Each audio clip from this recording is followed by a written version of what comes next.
Buenas noches a todos. Bueno, yo soy el doctor Guillermo Docena, soy bioquímico, egresado de la Universidad Nacional de La Plata, de la Facultad de Ciencias Exactas, donde actualmente soy profesor titular de inmunología y además soy investigador de CONICET.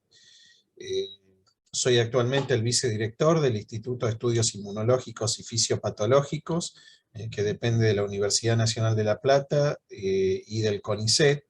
Y bueno, he sido presidente de la Sociedad Argentina de Inmunología.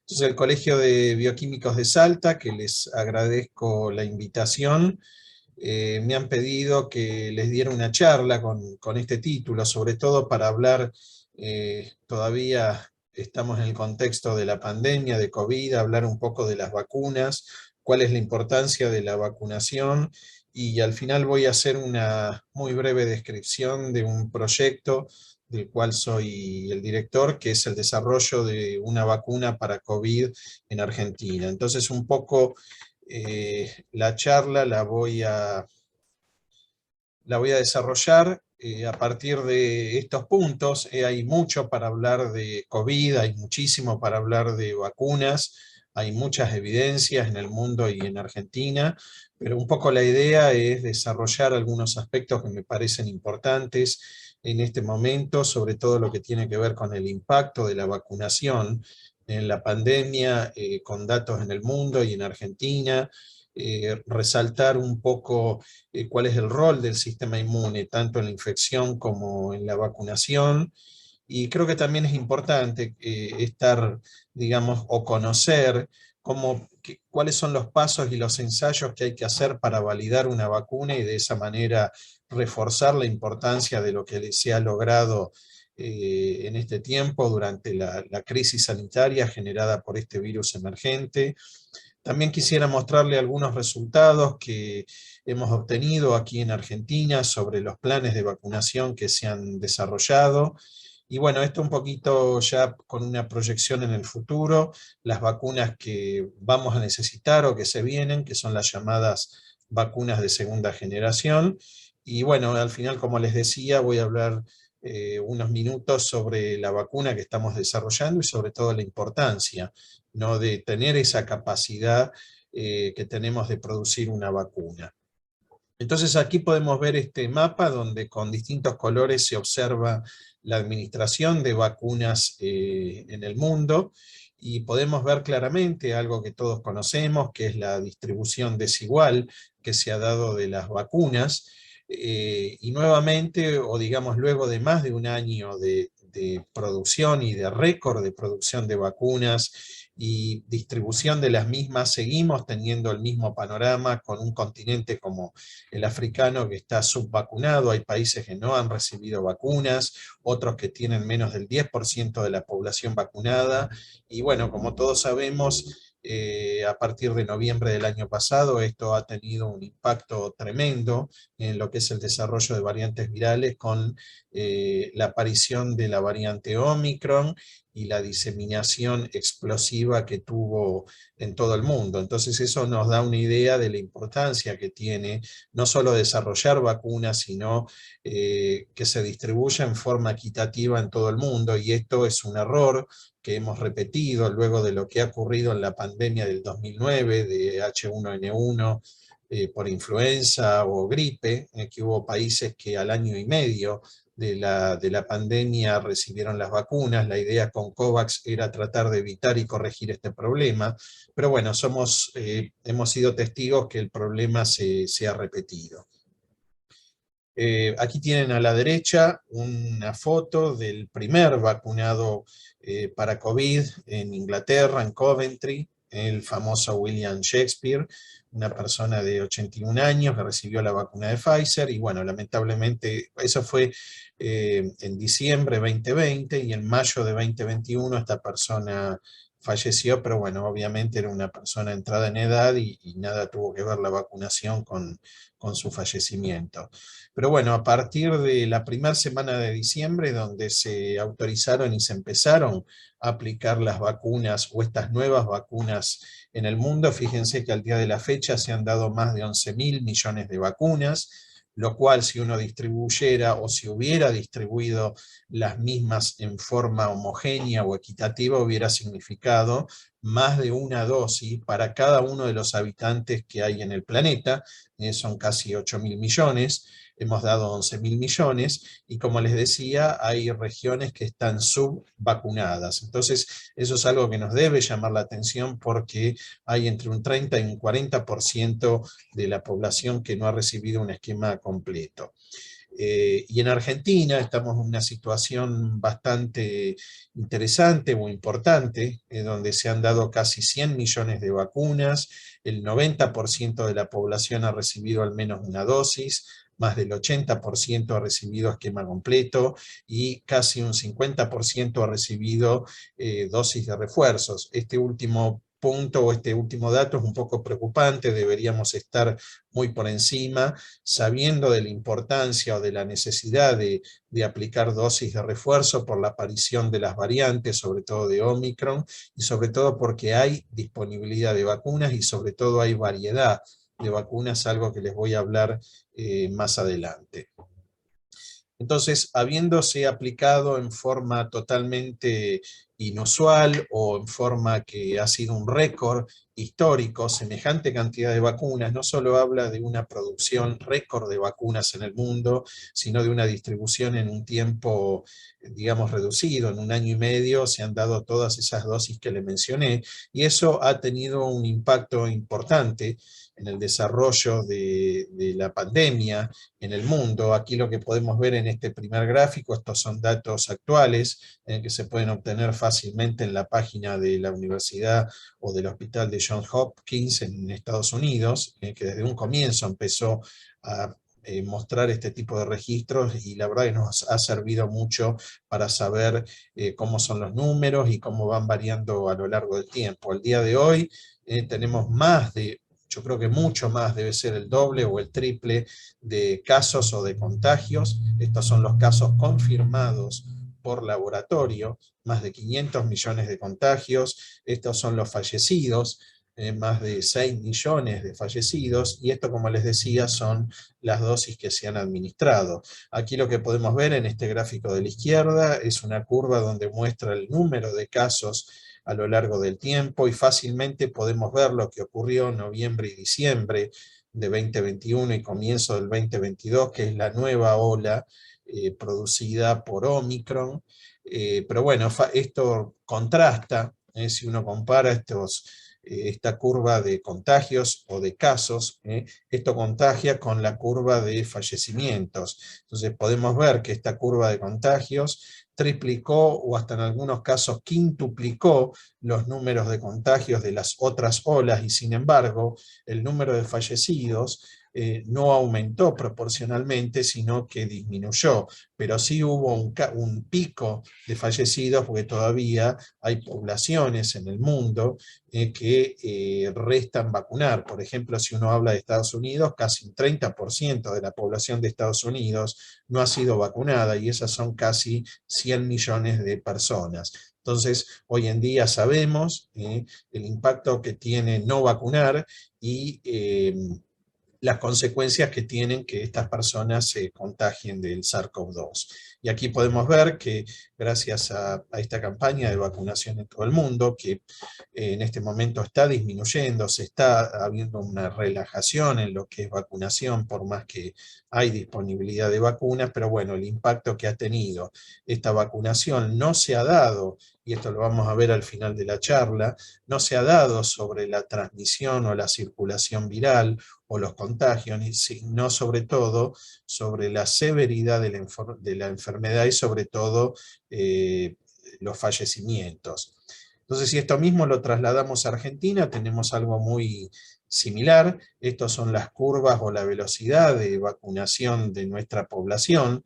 Este verde clarito es primera dosis, esta corresponde a la segunda dosis y esta a la dosis de refuerzo. Entonces podemos ver que a partir de mediados de mayo y junio se empieza a aplicar en forma más activa o masiva la vacunación, un poco tarde, porque ahora vamos a ver cuál fue la consecuencia de no vacunar en forma más intensa durante los primeros meses, pero bueno, sabemos todos las dificultades que hubo para conseguir las vacunas, ya que los países productores de vacunas, que son muy poquitos, me sobran los dedos de las manos para contar dónde se han y se están produciendo las vacunas, priorizaron vacunar primero a su población y luego distribuirlas al resto del mundo.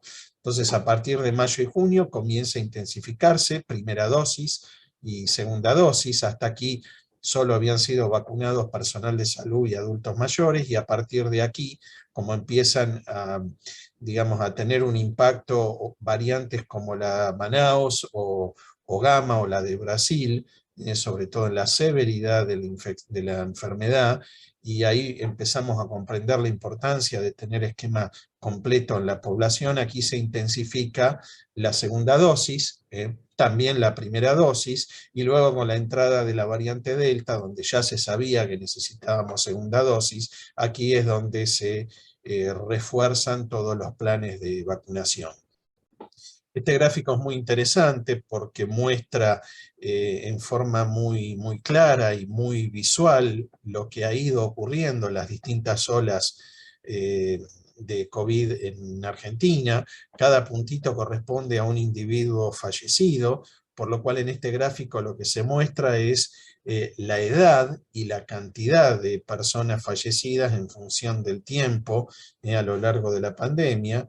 Y bueno, claramente aquí se pueden ver las tres olas que tuvimos en Argentina: una primera ola, una segunda ola donde la cantidad de fallecidos fue mucho mayor, fue a esta altura el año pasado, recuerden, luego de, o sea, a partir de febrero y sobre todo luego de Semana Santa, donde se disparó esa segunda ola, y la tercera ola por la variante Omicron, que podemos ver que es totalmente distinta. Entonces, si uno aquí de nuevo indica a partir de cuándo se comienza a vacunar en forma más masiva, como les dije en este otro gráfico, podemos ver que esta vacunación tuvo un impacto muy importante en la segunda ola, empezó a controlar esa segunda ola, y sobre todo en la tercera ola de Omicron, donde el número de contagios fue muy elevado, pero el número de fallecidos podemos ver que es bajo.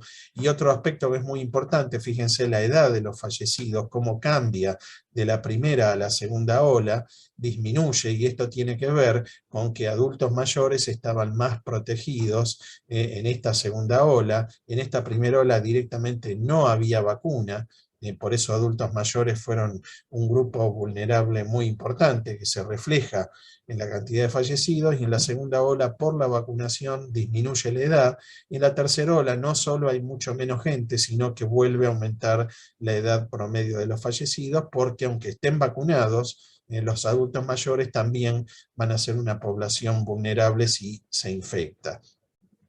Algo muy parecido podemos verlo en este gráfico, algo muy, digamos, muy notorio. Aquí en la parte superior nuevamente tenemos las distintas olas con los casos, y en la parte inferior las distintas olas con los fallecidos.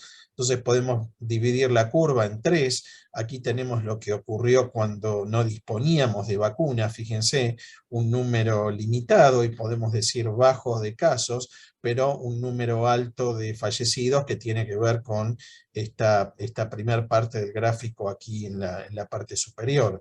Ya en la segunda parte, donde se empiezan a aplicar las vacunas, el número de casos se duplica, el número de fallecidos se duplica, pero a partir que empezamos a vacunar en forma masiva, y sobre todo a partir que se supera el 40% de la población al menos con una dosis, fíjense cómo esta curva cambia, ingresa Delta en rosa.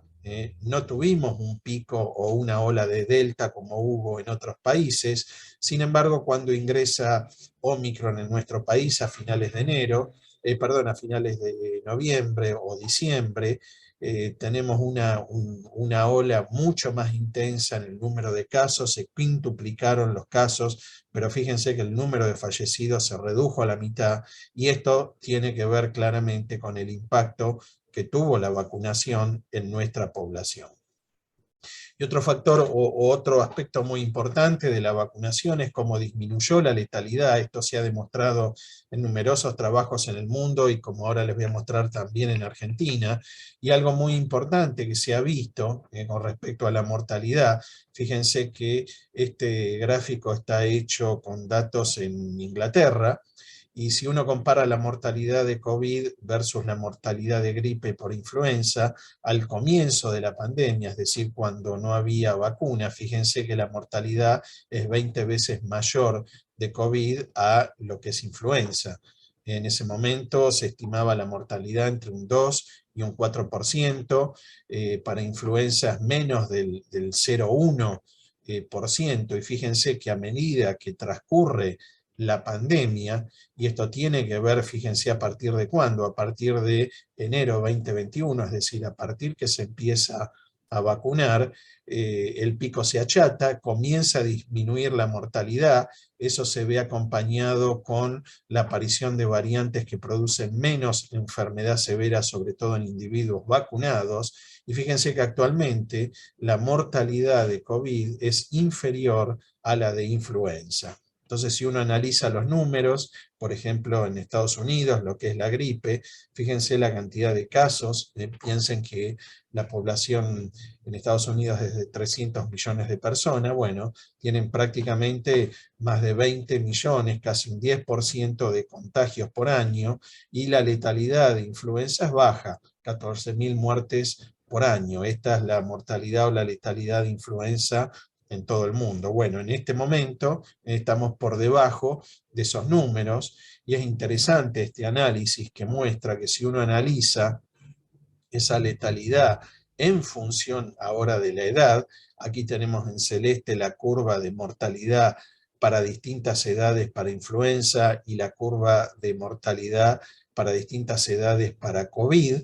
Fíjense, en esta etapa, cuando no teníamos vacunas, la mortalidad de COVID era mucho mayor que la mortalidad por influenza. Recuerden, cuando empezó la pandemia, se decía que no era para preocuparse la pandemia o el brote de SARS-CoV-2 porque tenía la misma mortalidad que influenza. Eso fue cierto durante un cierto tiempo, pero a partir que el virus se empezó a expandir por todo el mundo, se empezó a ver que esa mortalidad es mucho mayor, y es entre 15 y 20 veces, que es lo que podemos ver aquí. Y sobre todo la población más vulnerable, donde más afecta la letalidad del SARS-CoV-2, es en los adultos mayores o mayores de 60 años. Ahora fíjense cómo cambian las curvas a partir, un año después, a partir de que se empieza a vacunar. Fíjense de nuevo la población o la letalidad por influenza, y lo que es la letalidad por COVID en una población vacunada. Fíjense que en todos los casos, también en función de la edad, va a ser igual o por debajo de la curva de influenza, pero para adultos mayores, de nuevo, la mortalidad para COVID es mayor que para personas más jóvenes, pero siempre va a ser igual o por debajo que influenza. Por eso es tan importante o tiene un impacto tan importante la vacunación, porque directamente afecta la severidad de la enfermedad y sobre todo la letalidad. Pero bueno, para entender qué es lo que hace la vacunación sobre el sistema inmune, les voy a contar dos palabras nomás porque me llevaría mucho tiempo, entender cuál es el rol del sistema inmune, tanto en la infección como en la vacunación. Entonces esto es algo que todos sabemos. COVID, como dijimos recién, tiene una mortalidad bastante baja, si quieren, de un 2 a un 3%, mucho más que para influenza, pero ese número es importante cuando uno está hablando de un cierto grupo de nuestra población, que son sobre todo los grupos vulnerables, adultos mayores y personas con comorbilidades o personas con otras enfermedades inflamatorias, que lo que hace la infección es resaltar o intensificar ese proceso inflamatorio. Entonces, en esos casos, esa baja mortalidad que uno puede hablar de la población general, en los casos de personas más vulnerables, esa mortalidad se traduce en un problema importante y tiene que ver con la neumonía, es decir, con la instauración de un foco inflamatorio en el tejido pulmonar o bronquial, o bronquial, donde claramente lo que podemos ver aquí, esto es un pulmón normal, esta es la histología o la arquitectura histológica de un pulmón normal con un bajo contenido de células, y sobre todo lo que hay son espacios para intercambio de gases.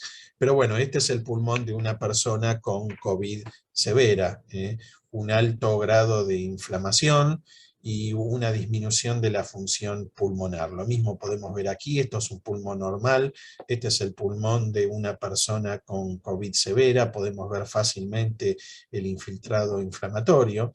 Entonces rápidamente, al comienzo de la pandemia o en el curso del primer año de la pandemia, lo que se fue dilucidando fue cuál fue el rol del sistema inmune en el proceso patogénico o en el proceso patológico de esta enfermedad. Entonces, como les decía, esta es una enfermedad leve en la mayor parte de la población, el 80% de la población cursa entre formas asintomático y una enfermedad leve, con problemas, digamos, a nivel de mucosa orofaringia, fiebre, dolor articular, etcétera, pero ya después el 20% restante, que puede cursar con enfermedad severa y tiene un compromiso del árbol respiratorio, y de ese 20%, un 3 a un 5% puede evolucionar hacia una forma crítica, que hay un compromiso bastante marcado de la función pulmonar y van a requerir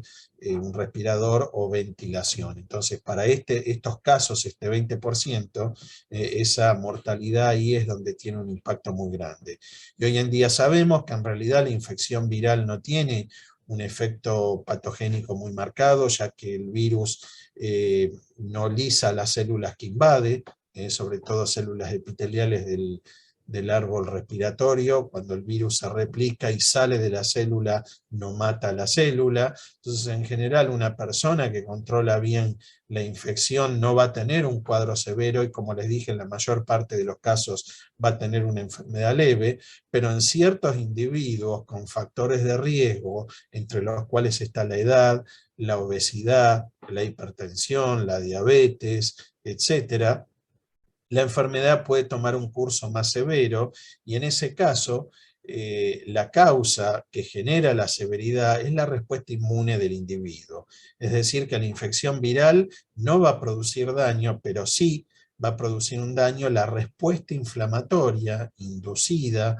o disparada por esa infección viral, que en estos pacientes con esas comorbilidades tienen una desregulación del sistema inmune, una falta en los controles de la respuesta inflamatoria. Entonces, una respuesta inflamatoria exagerada produce lo que conocemos como tormenta de citoquinas, o una respuesta inflamatoria sistémica que va a llevar o puede llevar en muchos casos a una falla multiorgánica que produce el estado crítico y el fallecimiento. Entonces, en el caso de la infección natural, en la mayor parte de los individuos se genera una respuesta inmune que protege, pero en algunos individuos esa respuesta inmune va a generar la enfermedad severa. Entonces, esto es algo que llevó un año, comprender cómo era el curso de la enfermedad o entender cómo es el proceso infeccioso de este virus emergente.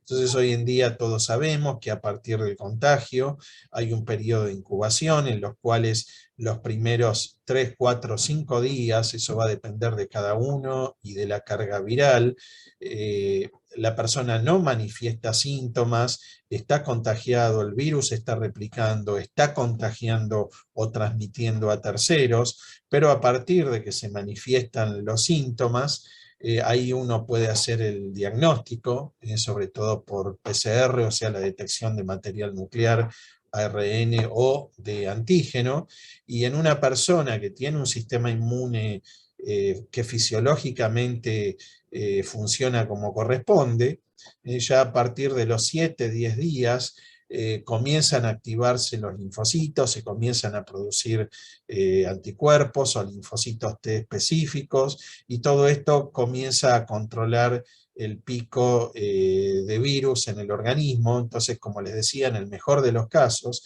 ese pico va a ser controlado perfectamente alrededor de 10 días, y ahí es donde uno puede evaluar la activación del sistema inmune a través de la medida de anticuerpos en la sangre.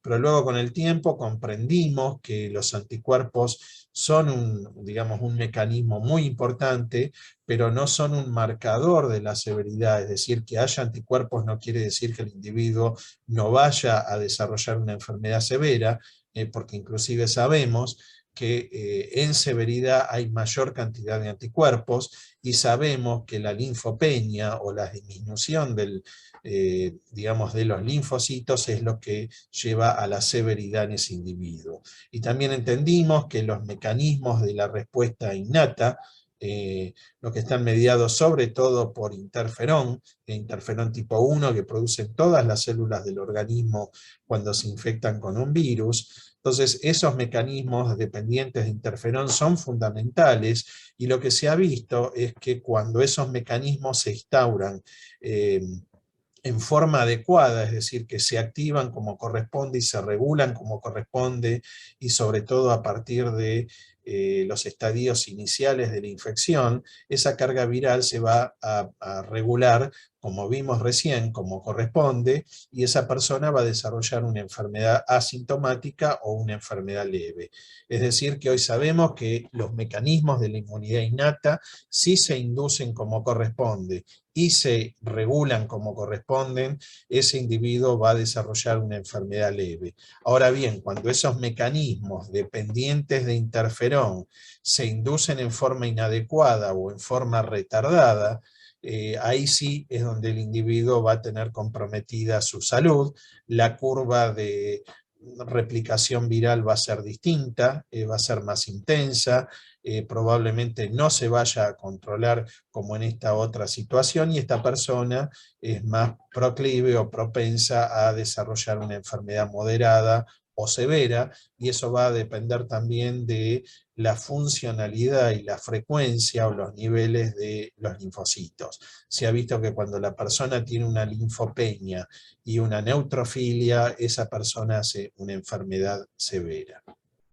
Entonces, básicamente lo que ocurre con el sistema inmune en la infección natural, como sabemos, es una infección mucosal. El virus ingresa por la mucosa nasal o la cavidad bucal o la mucosa ocular, todo lo que son mucosas húmedas.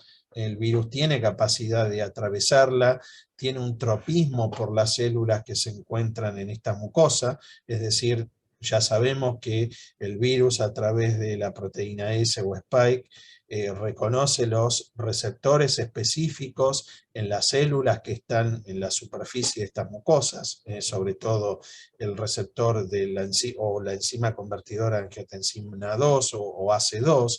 Entonces ese virus, una vez que reconoce a este receptor, es capaz de ingresar a la célula, replicarse, o aumentar la capacidad de partículas virales, luego sale de la célula, como les dije, sin matarla, sin lisarla, y ese virus se va a diseminar no solo a terceros, por transmisión a través de estas mucosas, sino que también se va a diseminar por el resto del organismo, si no es controlada esa replicación, y va a producir en primera instancia una neumonía, y luego va a producir lo que les dije, a través de una respuesta inflamatoria descontrolada, la tormenta de citoquinas, coagulación intravascular por activación de macrófagos, sobre todo a través de interleuquina 1 beta, y eso va a generar o puede generar una falla multiorgánica que puede producir la muerte.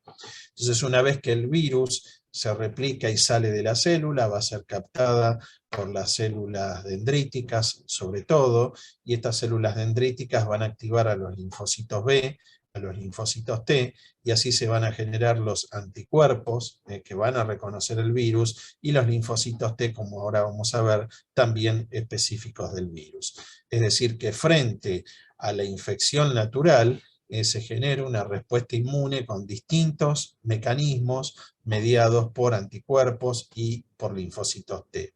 Y hoy en día sabemos perfectamente cuáles son esos mecanismos, cuál es la importancia relativa de cada una, y lo que se ha tratado de identificar o digamos, de proponer es algún marcador del sistema inmune que permita predecir cuándo ese sistema inmune va a funcionar como corresponde y cuándo no.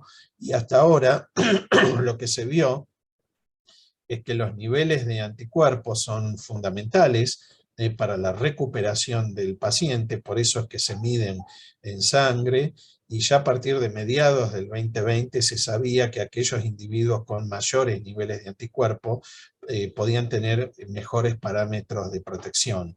Luego se vio que no solo dependen de anticuerpos, sino que también dependen de los linfocitos T, y cuando esos linfocitos T están disminuidos, es decir, el paciente tiene una linfopenia, eso va a predisponer a una enfermedad severa. Es decir, que los dos parámetros son fundamentales para ver la respuesta inmune y para determinar el pronóstico de la enfermedad. Entonces el primer mecanismo, y esto tiene que ver ahora sí, ya voy a ir entrando en lo que son las vacunas, el primer mecanismo que nos interesa como mecanismo efector del sistema inmune que se debe activar frente a una infección natural es la producción de anticuerpos. Entonces esos anticuerpos van a tener al menos dos funciones. Por un lado, lo que van a hacer es reconocer al antígeno o al virus, formar un complejo inmune, y este complejo inmune va a ser eliminado, por ejemplo, a través de los macrófagos, que tienen receptores de esta porción de los anticuerpos, fagocitan el complejo inmune y eliminan al virus. Por eso una persona que se infecta o vamos a ver que se vacuna, estos anticuerpos lo que hacen es eliminar el virus de circulación y reducir la carga viral. Pero también ese anticuerpo tiene una función fundamental cuando está dirigido contra las proteínas S o Spike, que es neutralizar o evitar la unión del virus a su receptor específico, y por eso se llaman anticuerpos neutralizantes. Pero como les decía, este no es el único mecanismo efector, sino que también el virus, a través de las células de la inmunidad innata, como la célula dendrítica, va a activar linfocitos T, y puede activar linfocitos T CD4 como CD8. Sabemos que el linfocito TSD8 en una infección viral es fundamental como mecanismo protector, porque es el encargado de detectar una célula infectada a través del TCR, que reconoce las moléculas del complejo mayor de histocompatibilidad clase 1, que están mostrando péptidos de las proteínas del virus. Entonces, esta célula, linfocito TSD8 o citotóxico, cuando reconoce una célula que está infectada, libera perforinas y granzimas, que lo que hacen es inducir o generar poros en esa célula blanco, por lo cual esta célula ingresa el agua, hay una lisis osmótica, las granzimas inducen la apoptosis, por lo cual estas células son fundamentales para eliminar una célula que está infectada. Pero también son importantes los linfocitos TCD4 o TH1 o linfocitos T productores de interferón, porque ese interferón no solo va a activar, por ejemplo, un macrófago que fagocita un virus, el macrófago se activa, se produce el estallido respiratorio y degrada los virus que tiene en su interior, pero también ese interferón va a ayudar para activar un linfocito TCD8 de manera que pueda cumplir la función citotóxica con mayor eficiencia. Y luego tenemos los linfocitos T foliculares, colaboradores foliculares, que son los linfocitos T que van a colaborar con los linfocitos B, en los órganos linfoides secundarios, para que estos B se transformen en célula plasmática productora de anticuerpos. Es decir, que estos B se transforman en la verdadera fábrica de esas inmunoglobulinas, y esta es la célula encargada de producir esos anticuerpos neutralizantes. Entonces fíjense que la respuesta inmune es bastante compleja, no está solo mediada por anticuerpos, uno mide anticuerpos porque es lo más fácil y es lo más accesible desde el punto de vista de la muestra del paciente en sangre, pero todos estos otros mecanismos son fundamentales a tal punto, como les dije hoy, que estos mecanismos T dependientes o a través de linfocitos T son los que van a evitar la enfermedad severa. De manera que si una persona que se infecta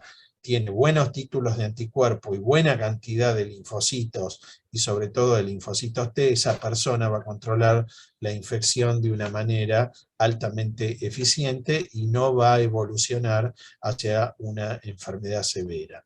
Y por último, el mecanismo que nos queda es la de generación de células de memoria, es decir, estos linfocitos B de memoria y estos linfocitos T de memoria, que si se generan en forma adecuada, y hemos visto que en COVID eso no ocurre, dura muy poco tiempo, esas células son lo que van a generar la memoria inmunológica o el pool de memoria que se aloja en médula ósea, en los B y los T de memoria, y son los que deberían mantener esa respuesta, como vimos recién, en forma sostenida en el tiempo. Eso en la infección natural, en muchas personas, o en el mejor de los casos, esas células de memoria duran 6 a 8 meses, y en muchos casos hemos visto que esas células de memoria no se generan, no se forman, y por lo tanto esa inmunidad dura muy pocos meses y esa persona puede volver a infectarse. Entonces esto es muy importante entenderlo, cómo es la inmunidad, la infección natural. Como hemos visto, si uno grafica la curva de carga viral en una persona que controla la infección, esa curva debería limitarse rápidamente y en forma eficiente, y uno puede medir o puede seguir la respuesta inmune a través de la medida de los anticuerpos en sangre. Ahí podemos ver de nuevo que esos anticuerpos aparecen alrededor de los 10-14 días, hacen un máximo. Cuando se elimina el virus o desaparece el estímulo, esos anticuerpos, disminuyen y se mantienen en un valor basal que deberían ser los valores o los anticuerpos generados por las células de memoria. Esto no siempre ocurre en una persona infectada. Entonces, ¿qué implicancia tiene esto en la vacunación? Bueno, uno con la vacuna debería reproducir esta situación que ocurre en la mayor parte de los individuos que logran contener la infección, y que a lo largo del 2020 y 2021 pudimos comprender cómo era la respuesta inmune en una infección. Entonces, actualmente sabemos que las vacunas, si uno de nuevo evalúa a través de los anticuerpos, ¿qué es lo que hace una vacuna? Bueno, a partir que la persona, digamos, sana se vacuna, esos anticuerpos generados por las vacunas deberían aumentar, luego de un cierto tiempo disminuyen en forma natural, queda la memoria inmunológica por la vacuna, y si esa persona vacunada se expone o se infecta con el virus, esas células de memoria generan los anticuerpos en forma muy rápida y muy intensa, y esa respuesta inmune que se activa frente a la exposición natural debería controlar o contener la infección viral en forma rápida y eficiente. Es decir, que uno a través de la vacunación está reproduciendo en forma artificial los mecanismos que se están generando en la infección natural y que protegen al individuo. Por eso la vacuna es una forma mucho más segura de activar el sistema inmune, porque obviamente en la infección también se activa el sistema inmune, pero al estar el virus nativo o activo, tenemos el riesgo de que la persona desarrolle una respuesta inmune exagerada y que termine en la muerte.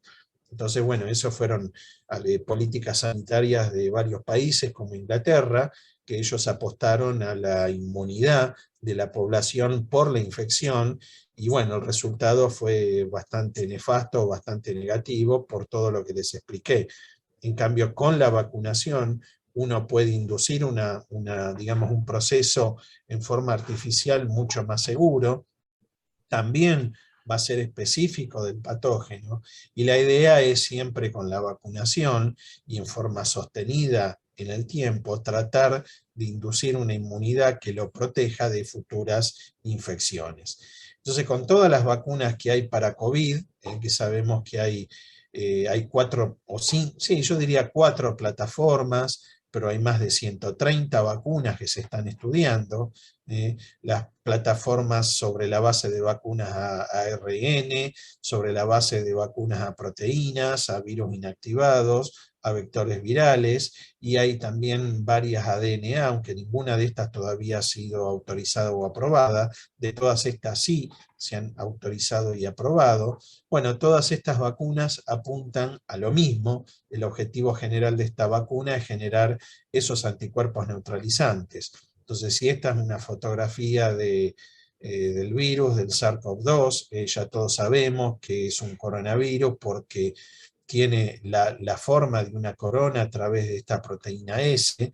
Esta proteína S que está en la superficie tiene una porción que se llama RBD, de las siglas en inglés, dominio de reconocimiento de unión, es decir, el dominio o la porción de la proteína S que va a reconocer el receptor específico en las células propias o las células blanco, de manera que cuando el virus a través de RBD se una al receptor, ingresa a la célula blanco, se replica, prolifera y se transmite al resto del organismo. Entonces la idea de las vacunas, de todas estas vacunas, es generar anticuerpos contra la proteína S y en particular contra esta porción, de manera que la persona que tenga los anticuerpos neutralizantes se van a unir a esta proteína S y van a evitar que esta proteína S se una al receptor y el virus ingrese a la célula.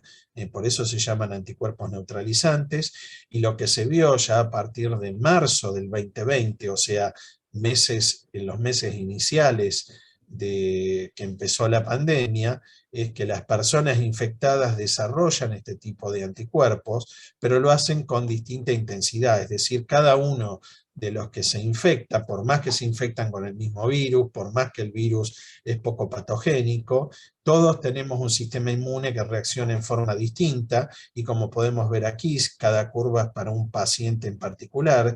Se han titulado estos anticuerpos neutralizantes y podemos ver la gran variabilidad que hay de un individuo a otro. Entonces esto es algo que también ha marcado muy notablemente este virus, la gran heterogeneidad que hay de una persona a otra, tanto en la respuesta frente a la infección viral, como también en la respuesta frente a anticuerpos, como le voy a mostrar en unas diapositivas más adelante. Pero bueno, aquí lo que se ve es que en la respuesta natural por la infección, todos tenemos un sistema inmune que reacciona de forma diferencial. Entonces, como les decía, se trató de buscar un marcador de protección, de manera que uno pueda medir algún elemento de la respuesta inmune y decir cómo el individuo iba a desarrollar la respuesta inmune frente a la infección o frente a la vacunación. Y esto lo que muestra es que frente a la vacunación, en la curva, aquí lo que se está mostrando es con las distintas vacunas, si uno mide el título o la cantidad de estos anticuerpos neutralizantes y evalúa la eficacia de protección de la vacuna, como ahora vamos a ver cómo se mide, entonces uno puede establecer una correlación y puede ver que a mayor cantidad de anticuerpos neutralizantes, mayor es la eficacia de protección. Y aquí tenemos, por ejemplo, bueno, estas curvas o estos números tienen un desvío estándar porque es lo que les decía recién, tanto en un individuo convaleciente o un individuo infectado, la respuesta inmune varía de uno a otro. Esta es la variabilidad, tanto en protección como en los títulos o los niveles de anticuerpos neutralizantes, pero lo mismo observamos en los individuos vacunados. Y también lo que podemos ver es que las distintas vacunas están generando distintos niveles de anticuerpos neutralizantes. Por ejemplo, esta es la de Moderna, genera más que la de AstraZeneca, y por eso la eficacia en la protección de la vacuna de Moderna es mayor que la de AstraZeneca. Pero bueno, lo que se trató de establecer fue que los niveles de estos anticuerpos eran el mejor marcador, o que mejor se ajustaba a una medida o a una evaluación pronóstica de la eficacia. Esto funcionó así hasta que aparecieron las variantes virales, que lo que hacen es evadir justamente a estos anticuerpos o generar mutaciones de manera que esos anticuerpos neutralizantes que se inducen en forma natural o inducido por la vacuna no los reconozcan. Y entonces así es como se hizo más complejo este análisis, y ya la medida de anticuerpos dejó de ser un marcador de pronóstico, y aquí de nuevo podemos tener estas curvas con distintos colores para cada una de las variantes. Sabemos que estas variantes comenzaron a aparecer a finales del 2020. Esto no está hecho para Omicron, pero fíjense que para la variante Delta, que es en celeste, cómo disminuyen las eficacias para las distintas vacunas con respecto a la variante ancestral o la variante Wuhan, que fue la inicial. Entonces, bueno, el tema de la aparición de variantes lo que hizo en general es disminuir la eficacia de estos anticuerpos neutralizantes, y por eso hoy en día las vacunas no protegen de los contagios, porque justamente están evadiendo el reconocimiento de los anticuerpos, que lo que hacen es bloquear la replicación, pero lo que no pueden evadir las variantes es la respuesta T o la inmunidad celular dependiente de linfocitos T. Después podemos ver, si les interesa, por qué es así, y por eso las vacunas no protegen de contagio, pero sí protegen de enfermedad severa, porque pueden evadir la respuesta de anticuerpos, pero no pueden evadir la respuesta de linfocitos T.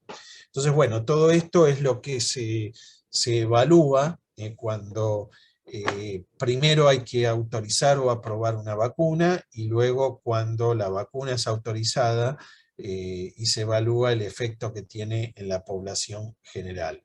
Entonces me parece importante hablar, aunque sea dos palabras, de qué implica el desarrollo de una vacuna, sobre todo en función de costo y de tiempo, y les puedo decir que lo que ocurrió en el 2020, recuerdan que esta enfermedad, la COVID-19, se denuncia finales de diciembre de 2019, por eso se llama COVID-19. La primera semana de enero se publica la secuencia del RNA, y 10 días después ya Moderna y Pfizer tenían un candidato vacunal. En marzo comienzan los ensayos clínicos, que ahora vamos a ver qué significa, y en noviembre informan los primeros datos de eficacia. Es decir que en menos de un año, entre 10 y 11 meses, estas vacunas fueron desarrolladas y estudiadas, y esto fue algo completamente récord o algo histórico. Nunca se había visto algo así en la historia o en el desarrollo de las vacunas. La vacuna que más, o las vacunas que más rápido se habían desarrollado fueron las de papera y ébola, 5 o 6 años, y esta vacuna en menos de un año se logró desarrollar. Y esto no tiene que ver con que se hayan salteado etapas, sino básicamente en que prácticamente más del 90% de la comunidad científica en el mundo estuvo abocado al desarrollo de estas vacunas. Hubo una gran inversión o inyección de dinero para desarrollar estos estudios. Y bueno, básicamente el desarrollo de una vacuna implica 4 etapas. Una etapa inicial, que es lo que se llama fase académica, donde se estudia o se propone en base a una hipótesis de trabajo cuál sería la vacuna. Esto suele llevar varios años. Luego se prueba esa vacuna en animales. Esto es lo que se llama fase preclínica. También suele durar varios años, y una vez que en animales se prueba la seguridad y la inmunogenicidad, recién ahí se hace el registro en los entes regulatorios nacionales o internacionales, en nuestro caso ANMAT, o FDA, o EMA, etc. Y a partir de ahí recién se puede probar y estudiar la vacuna en humanos. Entonces, el estudio de la vacuna en humanos se llama fase clínica, y todos sabemos que hay 3 fases. Esto lo hemos aprendido, todo el mundo lo ha aprendido en este tiempo, y esas fases son la fase 1, fase 2 y fase 3, que ahora vamos a ver bien qué se estudia en cada uno, pero fíjense el tiempo que lleva el desarrollo desde la fase académica, la fase preclínica y la fase clínica, no menos de 8, 10, 15 años, o como el caso de HIV, que llevamos 40 años y recién ahora hay indicios de que tenemos una vacuna. Entonces, al final de la fase 2, o sobre todo al final de la fase 3, es donde se registra la vacuna en los entes regulatorios, se licencia, y ahí recién se puede aplicar la vacuna en la población general o estudiar el rol o la farmacovigilancia de la vacuna en la vida real. Entonces fíjense que todo esto lleva mucho tiempo, tiene que estar acompañado de un proceso de desarrollo, también de digamos, de producción a nivel industrial, y bueno, todo esto implica una inversión de dinero, estos son millones, y sabemos que en COVID se han invertido varias decenas de billones de dólares, por lo cual desarrollar una vacuna no es algo fácil ni rápido en el tiempo.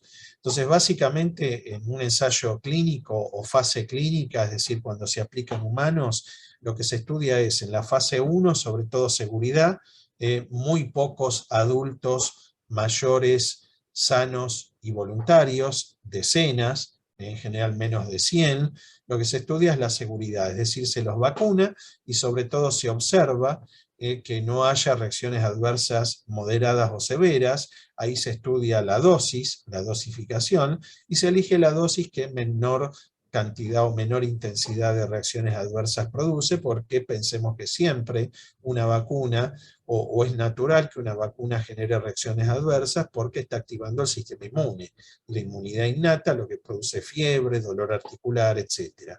Entonces, en fase 1, básicamente lo que se estudia es la seguridad, y ya se comienza a estudiar la inmunogenicidad, lo que vimos antes, y ahora les voy a mostrar algo más, y luego se pasa a la fase 2, donde ya se estudian cientos o miles de personas, y aquí de nuevo ya se definió la dosis. A partir de esa dosis hay que estudiar sobre todo la activación del sistema inmune. Obviamente se sigue estudiando parámetros de seguridad y se empiezan a establecer, como les dije, parámetros de protección. Finalmente, cuando se supera esta fase, se entra en la fase 3. Aquí ya son decenas de miles de personas. Obviamente también aquí se estudian parámetros de seguridad, pero ya uno entra en esta fase con una mayor seguridad porque ya la probó en miles de personas, ya sabemos exactamente cuáles son los parámetros de protección o de inmunogenicidad que uno tiene que evaluar, y en la fase 3 lo que se evalúa básicamente es la eficacia en la protección, es decir, en estas decenas de miles de personas, cuál es el rol de la vacuna en evitar la enfermedad, o sea, la COVID. De nuevo, una vez que terminamos y se informan los datos de eficacia, se registra, se licencia, se produce y se aplica. Entonces, esto es lo que normalmente en una vacuna lleva muchos años y dinero. Lo que ha ocurrido en COVID, por el impacto que ha tenido la transmisión y la mortalidad, es muchas de estas etapas hacerlas en forma simultánea, porque no se podía esperar, sobre todo luego de la segunda ola en el hemisferio norte que produjo tantos muertos, no se podía esperar varios años para desarrollar esto como se venía haciendo hasta ahora. Entonces se hicieron fase 1 y fase 2 al mismo tiempo, o fase 2 y fase 3, pero de ninguna manera se produjo lo que muchos dijeron de saltear las fases. No, no se saltearon fases, se modificaron, pero siempre se siguieron los mismos parámetros regulatorios y se autorizaron o al final de la fase 2, como hizo Sputnik, o al final de la fase 3, como hicieron las distintas vacunas. Entonces, muy rápidamente les voy a mostrar algunos de los parámetros que se evalúan o se evaluaron en fase 1. Esto, por ejemplo, es para la vacuna de Pfizer, que sabemos que es una vacuna RNA con 2 dosis, separadas por 3 semanas o 21 días.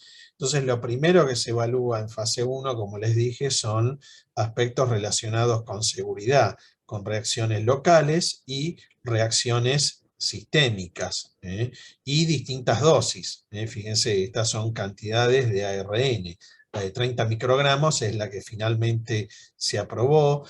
se estudió aquí en Argentina, y bueno, como podemos ver, las distintas dosis producen, o cualquier vacuna produce reacciones adversas leves. El tema es que sean leves o a lo sumo moderadas, y en función de la dosis elegir cuál es la que produce las reacciones que sean más controladas, ya sea locales o sistémicas.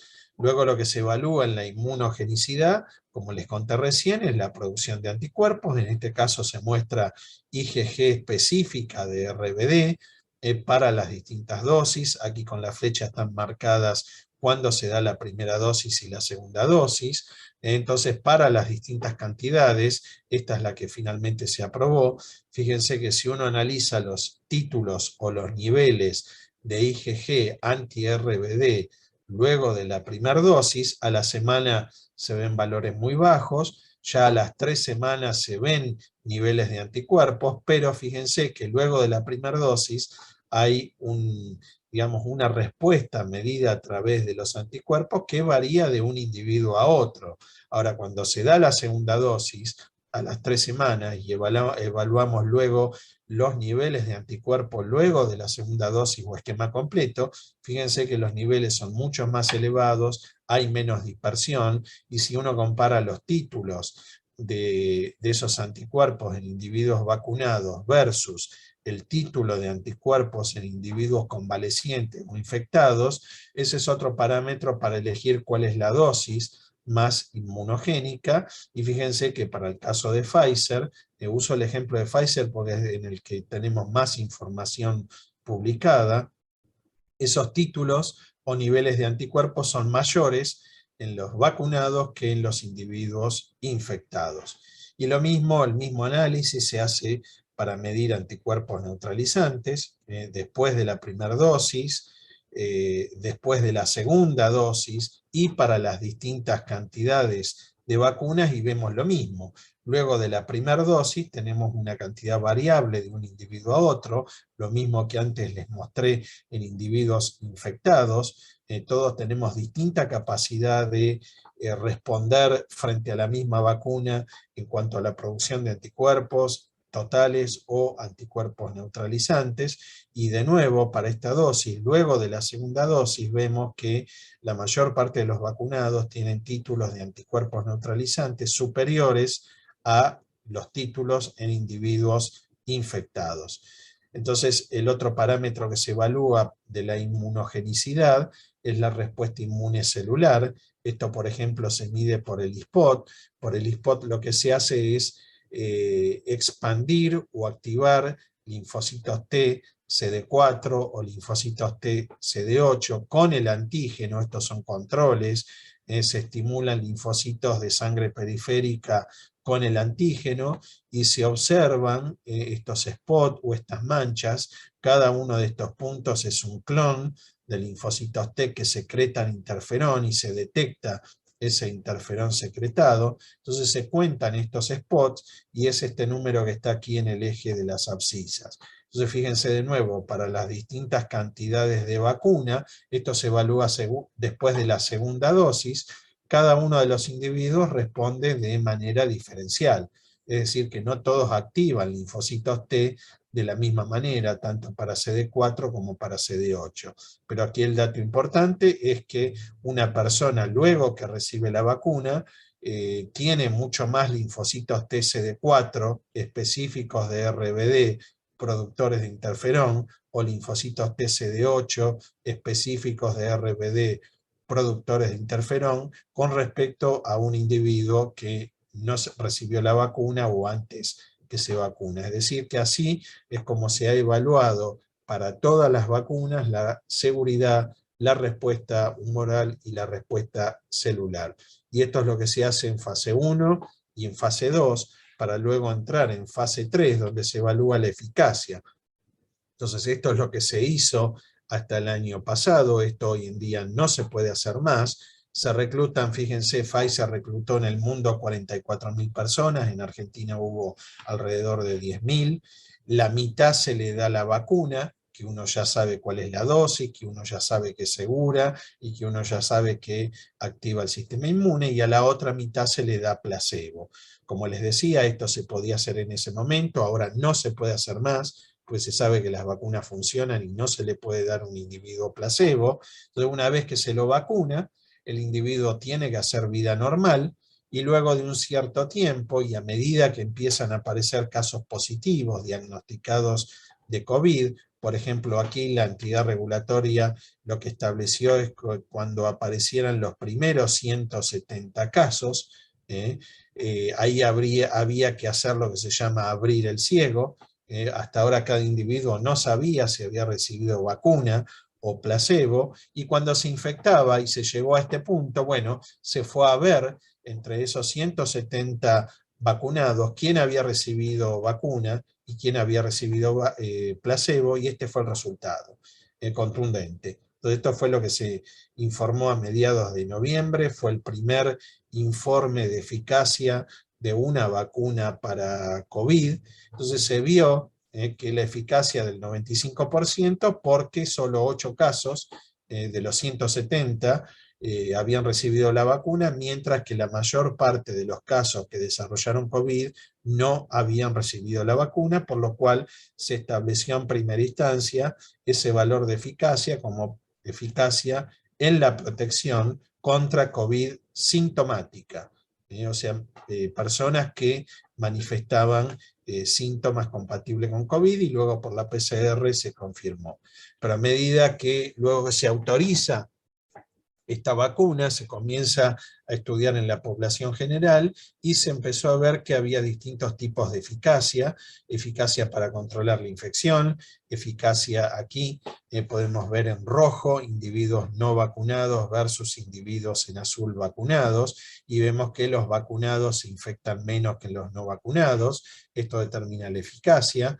También uno puede evaluar la eficacia de la enfermedad sintomática, y de nuevo vemos que los vacunados están protegidos de desarrollar COVID sintomático, de desarrollar COVID severa por hospitalización, o COVID severa por requerimiento de ventilación o de respirador, y también de la muerte. Entonces, a partir de estos primeros datos de las distintas vacunas, Pfizer y Moderna fueron las dos primeras, primero Pfizer, después Moderna, después AstraZeneca. Bueno, ahí empezamos a entender el impacto que tenían las vacunas en el desarrollo de la enfermedad, pero el problema fue que empezaron a aparecer las variantes virales, y eso cambió rotundamente estos datos de eficacia. Sabemos hoy en día que la eficacia de la infección es muy baja, es decir, que estas vacunas no evitan o no bloquean la infección, lo que sí hacen es reducir la infección, y básicamente, como les dije, es porque evaden el reconocimiento por los anticuerpos, pero por suerte lo que se mantuvo y se mejoró es la eficacia para evitar la COVID sintomática o la COVID severa, y eso es básicamente porque las variantes virales no pueden evadir la respuesta inmune celular mediada por linfocitos T.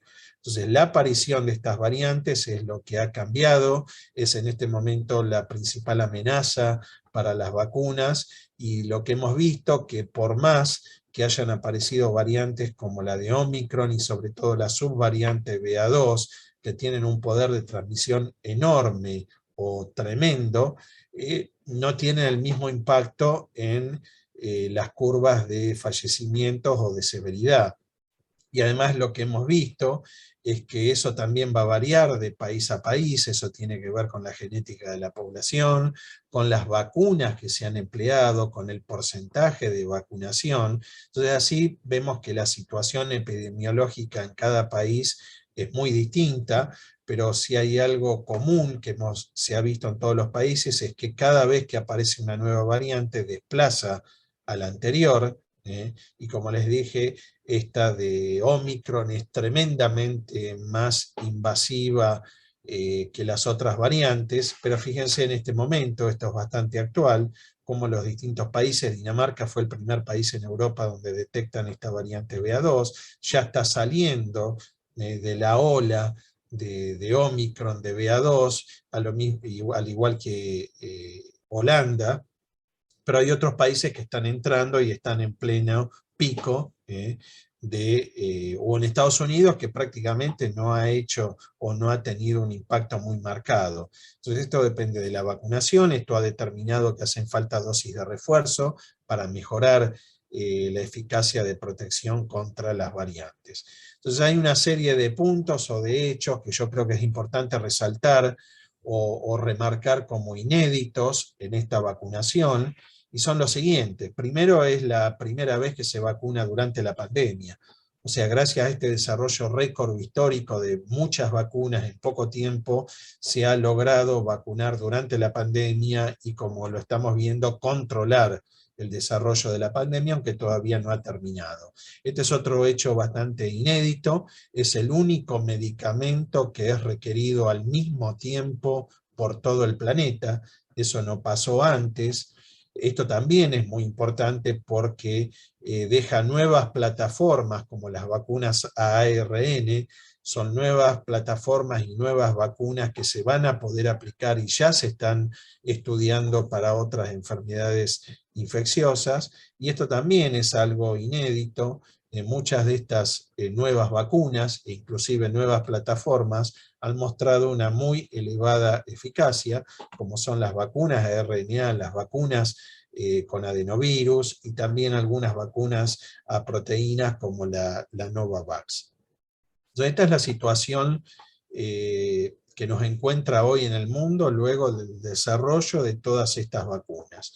Yo quisiera ahora contarles algunos resultados que hemos obtenido en Argentina, sobre todo aquí en la provincia de Buenos Aires, que hemos, a partir de que comienza la vacunación la primera semana de enero 2021, se establece un grupo de trabajo en provincia de Buenos Aires que luego se extiende a otras provincias de Argentina, y se comienza a estudiar el impacto que las vacunas han tenido en nuestra población. Como todos sabemos, la primera vacuna que aquí se usó fue la Sputnik V, y bueno, rápidamente, entre el mes de enero y marzo, se vacunó prácticamente todo, o se empleó prácticamente toda esta vacuna en personal de salud, y aquí lo que observamos fue un dato que se publicó el año pasado, muy importante, que hoy en día sabemos la importancia de estos resultados, pero son los primeros que se habían publicado con esta vacuna. Entonces, nosotros hicimos un estudio relativamente simple, aunque bastante difícil de implementar, de medir anticuerpos IgG anti-spike y anticuerpos neutralizantes. Entonces se observó algo muy interesante en su momento, es que antes de la vacunación, o sea, antes de que el individuo reciba la vacuna, se le sacaba sangre, se evaluaban los anticuerpos, y ahí pudimos dividir a la población que entraba en el estudio entre los que no tenían anticuerpos antes de recibir la vacuna y los que tenían anticuerpos antes de recibir la vacuna.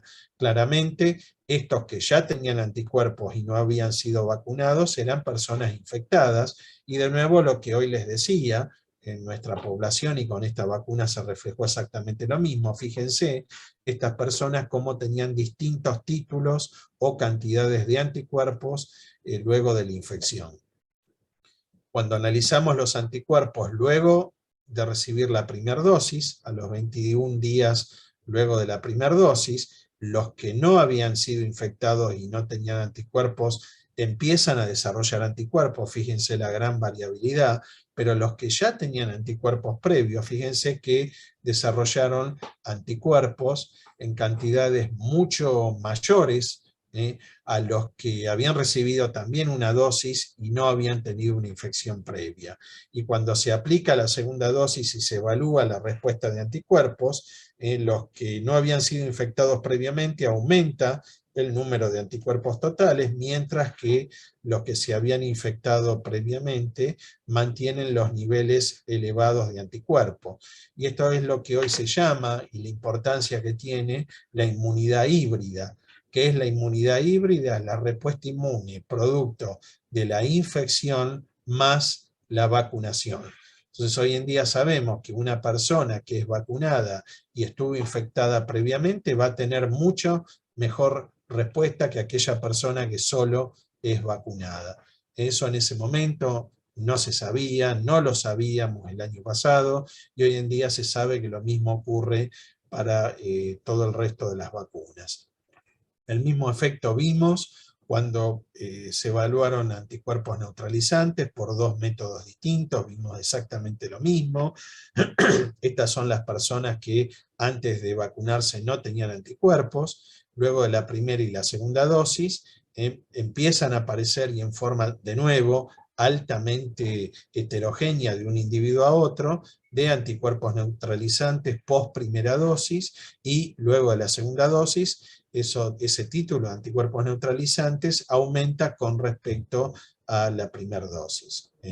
Mientras que si uno hace ese análisis en aquellos individuos que fueron vacunados y que habían sido infectados previamente, estos son los niveles de anticuerpos neutralizantes antes de la vacunación, altos, porque habían sido infectados, luego que reciben la primera dosis, el título de esos anticuerpos alcanza un máximo con una sola dosis, y luego de la segunda dosis se mantienen en valores elevados. Esto en otros países se usó como criterio para definir una estrategia de vacunación, como en Austria. En aquellos que habían sido infectados solo se les dio una dosis de vacuna para tratar de utilizar esas vacunas o esas pocas vacunas que tenían disponibles en la mayor cantidad de la población posible. Entonces, este fue el primer trabajo que se publicó. Luego se estudió los niveles de anticuerpos en el tiempo, a los 3 y 6 meses. Entonces, bueno, se empezó a ver que con el tiempo, para Sputnik, los niveles de anticuerpos totales y de anticuerpos neutralizantes disminuyen con el tiempo, o sea, se va perdiendo la inmunidad inclusive de vacunados, no solo de infectados, sino de vacunados, pero cuando uno grafica el título de anticuerpos o la cantidad de anticuerpos neutralizantes en relación a los anticuerpos totales, lo que vemos es que este cociente aumenta. ¿Esto qué quiere decir? Que por más que los anticuerpos disminuyan, a medida que transcurre el tiempo, la calidad de esos anticuerpos aumenta. O sea, hay menos anticuerpos, pero más neutralizantes. Este es un dato importante. También se evaluó esa relación al año de la vacunación, y de nuevo vemos que con el tiempo los anticuerpos disminuyen, tanto los totales como los neutralizantes, pero más disminuyen los anticuerpos totales. Por lo tanto, al año también podemos decir que la calidad de la respuesta inmune mejora a pesar que los anticuerpos disminuyen.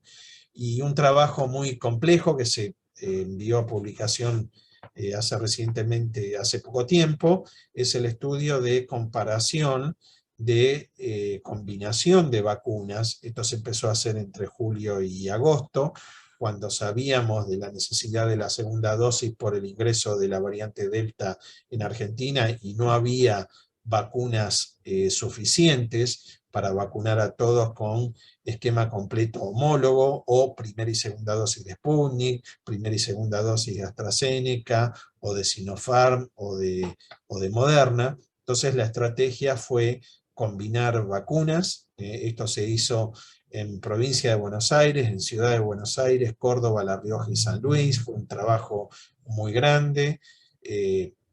Y se estudiaron distintas combinaciones.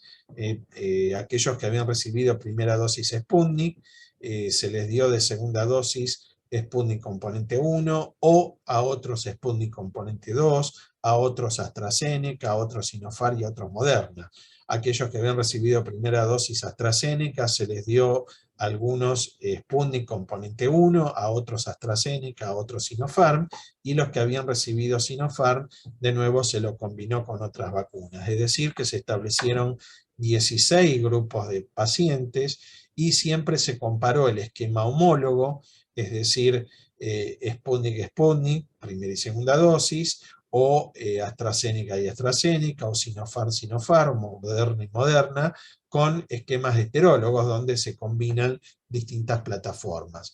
Entonces se evaluó primero la seguridad de combinar plataformas. Rápidamente el estudio mostró que era seguro combinar plataformas, no se registraron reacciones adversas graves, y luego se estudiaron los niveles de anticuerpos totales y de anticuerpos neutralizantes, y bueno, aquí claramente se ve aquellos que recibían, que tenían como primer dosis Sputnik y segunda dosis Sputnik, esquema homólogo, o CanSino, o AstraZeneca, o Sinopharm, o Moderna, lo mismo para los distintos grupos.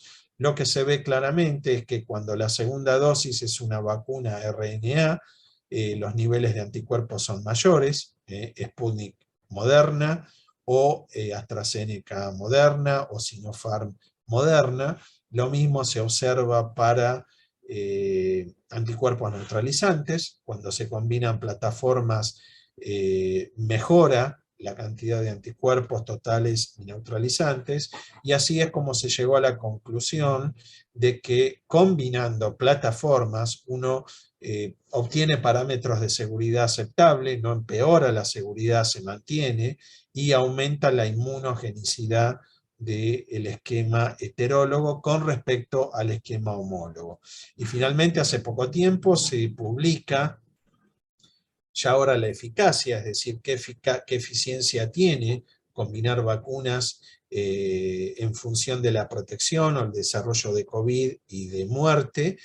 Se evaluaron más de 1 millón de participantes, y de nuevo lo que se vio es que la eficacia, esto voy a ser bastante rápido, no protege de la infección o del contagio, pero sí protege con el tiempo del desarrollo de enfermedad severa. Entonces, la combinación de plataformas llevó a datos de eficacia elevados en cuanto a evitar la muerte, en 93% o alrededor del 90%, dependiendo de las vacunas, y esto, bueno, es lo que llevó a conocer que la combinación de vacunas reduce la mortalidad en Argentina.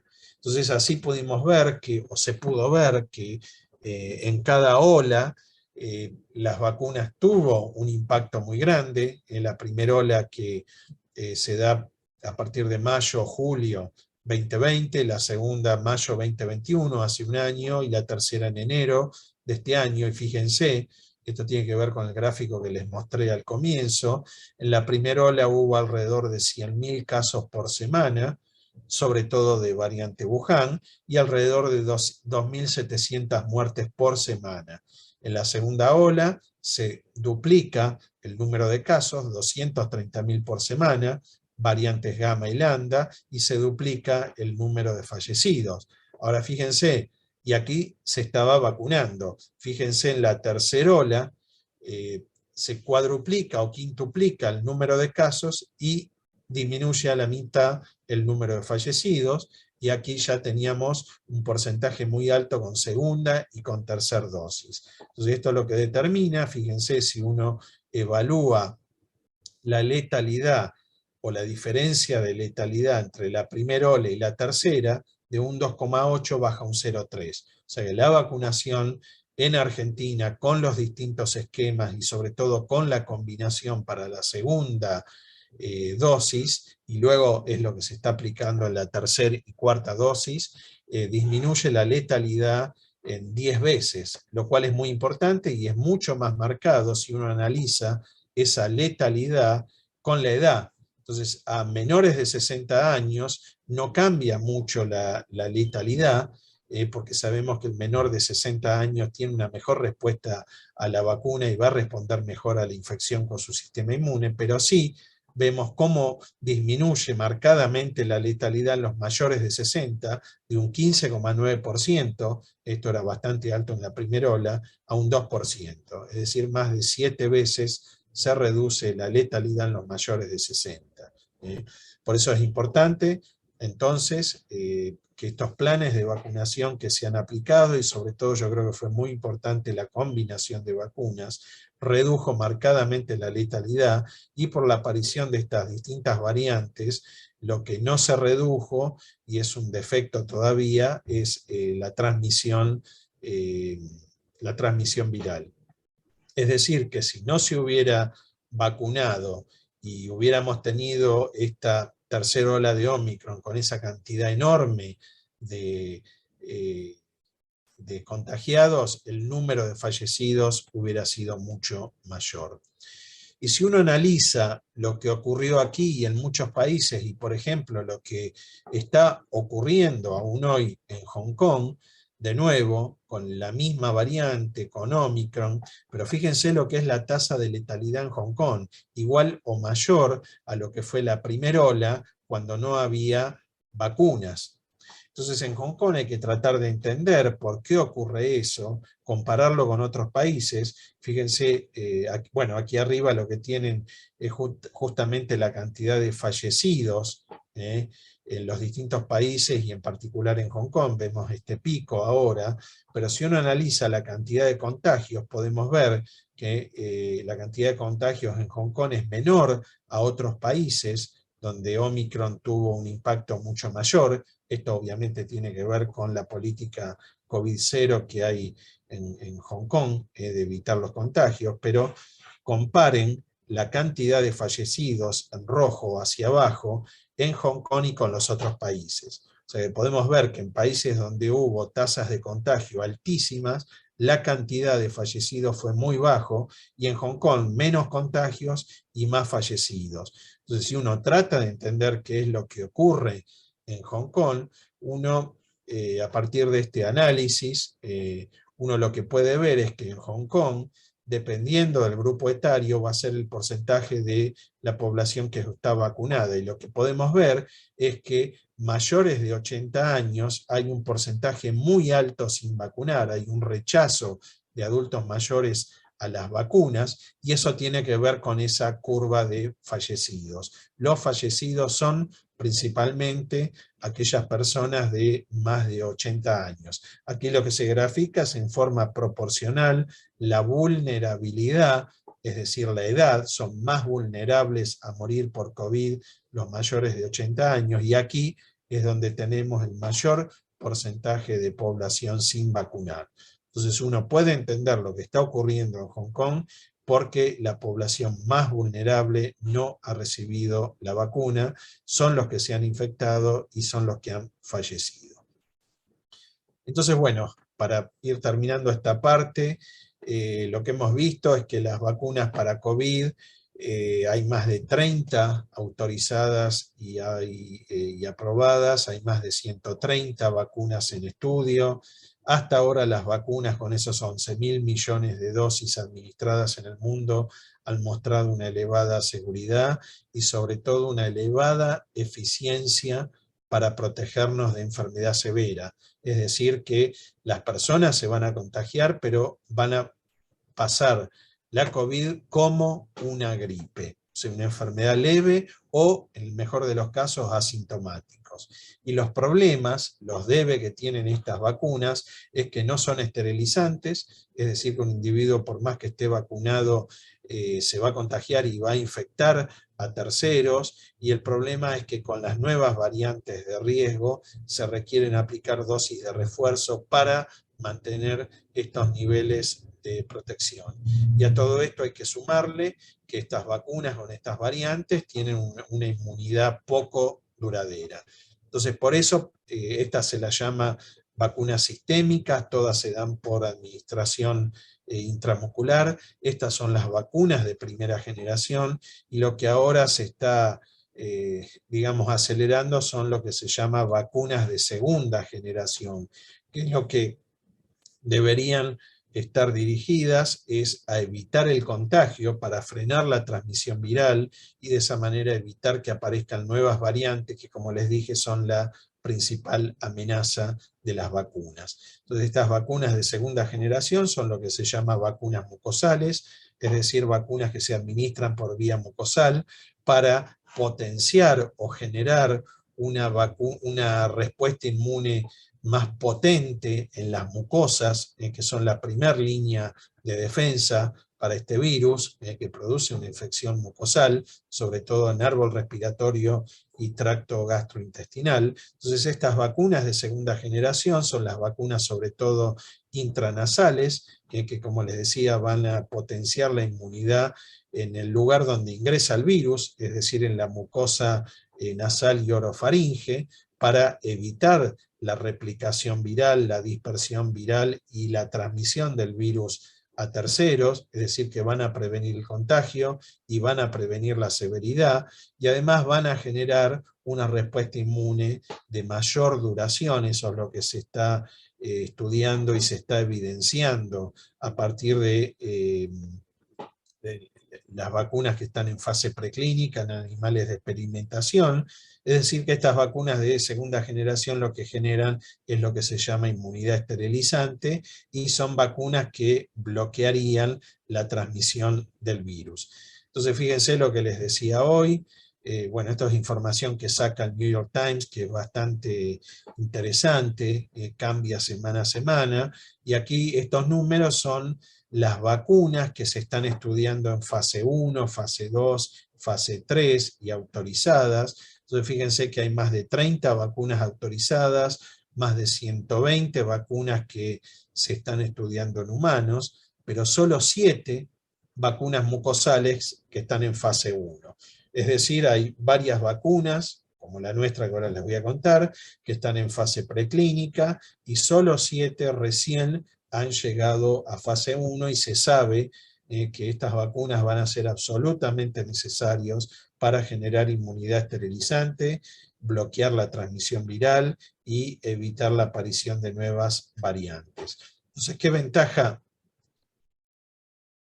tiene una vacuna mucosal como la intranasal con una vacuna sistémica o la intramuscular? Bueno, yo ya les mostré que estas vacunas intramusculares van a generar anticuerpos sobre todo en sangre, no se mide, pero también generan niveles bajos de anticuerpos en las mucosas, y también generan linfocitos B y linfocitos T, en que sobre todo se van a acumular en médula ósea. En cambio, la vacuna intranasal, como les dije, potencia la respuesta inmune en las mucosas donde se da la vacuna. Vamos a tener más niveles de anticuerpos y más cantidad de linfocitos B y linfocitos T, pero sobre todo esos anticuerpos son IgA, y la IgA es dimérica, por lo cual tiene más potencia que una IgG monomérica, pero la gran ventaja de estas vacunas es que generan linfocitos B y linfocitos T de memoria residentes en el tejido mucosal.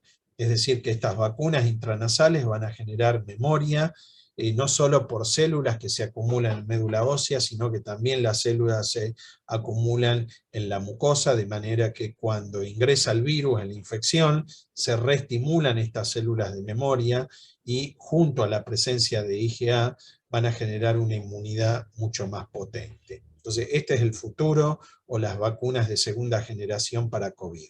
Entonces, rápidamente, para terminar, les voy a contar en qué consiste Argenvac, que es una vacuna que se genera a través de 2 grupos en la Universidad Nacional de La Plata. Al comienzo esta vacuna se llamaba Argenvac 221 para referirla a La Plata. Y bueno, los 2 grupos que desarrollamos la vacuna, este es mi grupo, que lo que hace es desarrollar la formulación y hacer los estudios de inmunogenicidad y de seguridad, y este es el grupo del doctor Omar Azzaroni, que lo que ellos han hecho, tienen una vasta trayectoria y experiencia en el desarrollo de nanopartículas, por eso es que había elegido este dibujo. Entonces, nuestra vacuna es una vacuna que se basa en nanotecnología, es decir, una nanopartícula que incluye al inmunógeno, y básicamente el inmunógeno, ¿qué es? Es el RBD, como les dije hoy, la porción de la proteína S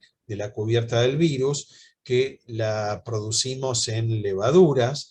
La ventaja de producir esta proteína en levaduras es el bajo costo, es muy fácil de escalar, que es lo que estamos haciendo en este momento. Esa proteína es estable en el tiempo, es inmunogénica, es decir, que si yo la inoculo en animales me activa la respuesta inmune, y es antigénica, porque esa respuesta inmune reconoce digamos, a la proteína, es fácil de almacenar. Hemos probado a temperatura ambiente y en la heladera, y dura de 6 a 9 meses. Entonces, por un lado, la proteína la producimos de esta manera, y por otro lado, las nanopartículas también se producen, la producimos nosotros en el laboratorio, un bajo costo, fácil de escalar, son estables, es un procedimiento altamente reproducibles, son nanopartículas de 200 nanómetros de diámetro, que es el tamaño del virus, es decir que esa nanopartícula está reproduciendo la estructura del virus y contiene las proteínas que también tiene el virus. Entonces, en este momento estamos estudiando, estamos terminando la fase preclínica, es decir, estudiar, como les dije anteriormente, parámetros de seguridad, inmunogenicidad y protección en ratones. Tenemos bastante más avanzado el protocolo de vacunación sistémico o intraperitoneal en ratones. También estamos avanzando en una vacuna intranasal, y estamos en este momento produciendo la escala a nivel industrial. Entonces, rápidamente, para contarles qué es lo que hemos visto a nivel o como vacuna nasal, es que nosotros la administramos a través de las narinas y podemos evaluar por citometría de flujo que esa vacuna es estable, no se degrada en la mucosa, la podemos encontrar en la mucosa nasal, en los ganglios cervicales, lo cual quiere decir que activa el sistema inmune de la mucosa nasal. A las 2 horas están los ganglios mediastínicos que drenan los bronquios, y entre 1 hora y media y 2 vemos a la nanopartícula que está en el tejido bronquial. Es decir, que la nanopartícula es estable, no se degrada y se dirige a los órganos o a los sitios del sistema inmune que a nosotros nos interesa para activar la respuesta inmune. Entonces, actualmente Argenvac es un consorcio mucho más complejo que lo que fue hace un año. Esto empezamos a estudiarlo en febrero del año pasado, un consorcio entre la Universidad Nacional de La Plata, que produce la nanopartícula, la UBA, el Instituto IB3 de la UBA, que produce la RBD a partir de levaduras. Comenzamos colaborando nosotros dos, o sea, las dos universidades y CONICET, y a partir de los resultados que vimos, bueno, luego se fue sumando el INTI, donde actualmente se está produciendo la RBD en condiciones GLP. Luego se asoció GION, que es una empresa privada que es la que va a registrar y licenciar la vacuna, y es donde se produce la proteína, las nanopartículas en condiciones GMP, que es lo que nos pide ANMAT. Malbrán, que es donde se van a desarrollar los ensayos de protección con la vacuna GMP, es decir, se van a vacunar los ratones, se van a desafiar con el virus, y vamos a ver si los ratones sobreviven o no. Y ANLAB, que tiene que ver con el Ministerio de Salud de Nación, que a través de ellos es que vamos a coordinar los ensayos clínicos. Entonces todo esto funciona como un consorcio, cada uno tiene funciones perfectamente definidas y complementarias, y esperamos durante el corriente año o el año que viene poder llegar digamos, a tener una vacuna registrada Argenvac que podamos probarla en humanos y luego aprobarla y usarla en la población. Entonces, en este momento estamos en esta etapa. Estamos previo a los ensayos de eficacia de protección, se están produciendo los componentes en la industria, y ya estamos empezando a interactuar con ANMAT para todo lo que tiene que ver con cuestiones regulatorias, para luego avanzar a los ensayos clínicos. Entonces, hoy en día sabemos que todavía estamos en pandemia, pero la única forma de ir a un estado o una situación endémica, es decir, en la cual convivamos con el virus y sabemos que no vamos a tener una enfermedad severa que produzca la muerte, es a través de la disposición o del desarrollo y la producción de vacunas, pero sobre todo a partir de la aplicación de planes de vacunación masivos, de manera que nos permita alcanzar lo que se llama inmunidad colectiva o inmunidad rebaño. Es decir, que a partir de la vacunación es la única forma que vamos a poder controlar y salir de este estado de pandemia, probablemente para llegar a un estado en el cual convivamos con el virus, como ocurre con otras enfermedades infecciosas, como influenza o muchos otros virus, con los cuales podemos convivir y no nos enfermamos gracias a que estamos vacunados. Bueno, eso creo que es todo, muchas gracias, y bueno, estoy dispuesto a responder preguntas de lo que haya hablado o de algunos otros aspectos que no haya tocado y que les resulte de interés. Muchas gracias. Buenas noches, doctor Docena, soy Fernando Aguirre, ¿cómo le va? Buenas noches, dejo de compartir. Primero quería saludar a todos los colegas y no colegas que compartieron la charla, la escucharon muy interesante, la verdad que muy completa y desde los mecanismos inmunológicos hacia el avance de las vacunas. Y bueno, yo estuve leyendo algunas preguntas y te las formulo, Guillermo. Sí, sí, con todo gusto. La primera. ¿Cuáles son los niveles base de anticuerpos para dar protección a la infección post vacuna o post infección? Me imagino que debe ser el título, ¿no?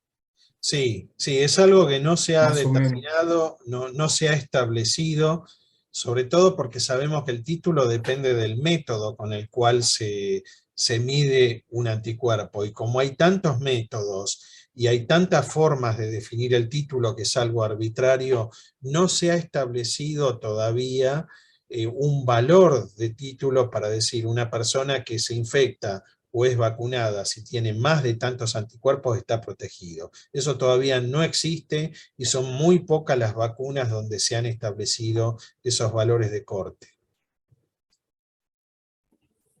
Bien. Otra pregunta. ¿Qué opinión tiene respecto de la vacunación en pediatría? No, bueno, en pediatría se ha demostrado que, al igual que en adultos, la vacuna es segura y la vacuna es eficaz. El problema de pediatría es que se han generado dudas al comienzo por la seguridad y se ha visto que la seguridad está totalmente asegurada. O sea, en individuos sanos, sin factores de riesgo o comorbilidades, es una vacuna segura.